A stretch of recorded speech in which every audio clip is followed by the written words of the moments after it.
Hi and welcome to this Java Byte. In this Java Byte we are going to discuss about the process builder and the process. So how to create a new process inside a Java application and how to communicate with the process. So normally a process is an application in the memory. That is, when an application needs to run, it has its own set of code to run, and when the code is present in the RAM we call it as a process. So when application is running, it stores its data on the RAM and it's called as the process. So a running program is called as the process. So you can create process inside Java applications using process builder and process, right? So in order to utilize the process, I'm going to use the scanner in class so that we can read the input. You can give all the commands for which you want to create the process. For example, I'm using Linux Fedora, and so ls command just lists all the directories. So I'm just creating a process builder for just a single command. For example, you could just pass, when I look inside process builder, and I find a lot of so I can either pass in a single string, and this string should be the command which you type in the terminal, and it can also be a list of strings. So you can create a process builder for all the commands. Alright, so process builder creates commands and it helps in creating a process. And next, the process is an abstract class, so you can't create an object of process directly, so you need the help of process builder.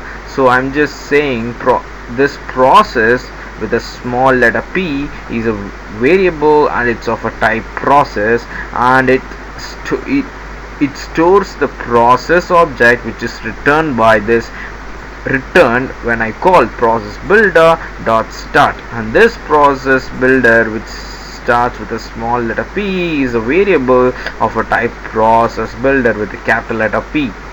So this is a camel case which you should know. And process builder has a method called start, and that execute this command, and then it results the process as here.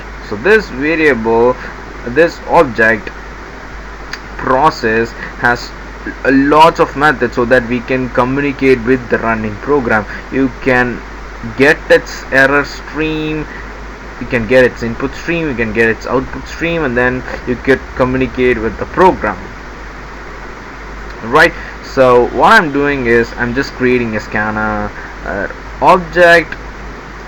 So scan is a variable, it's of a type scanner, and then I'm creating a new object for it. I'm going to make use of the scanner constructor which accepts input stream. So if you want to go and check it, yeah, scanner which accepts an input stream, and it returns a scan object. Since a constructor, this new keyword, it creates a new scanner object, and then this scan variable will reference to that newly created object. Alright, so now we have access to the input stream of the process, and now what I'm going to do is I'm going to call in the methods in the scan, which is has next.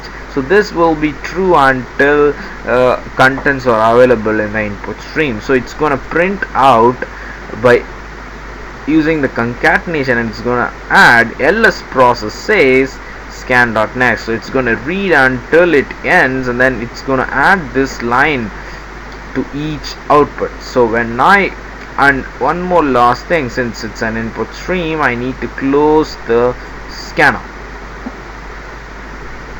Let's run this program, and this is the console.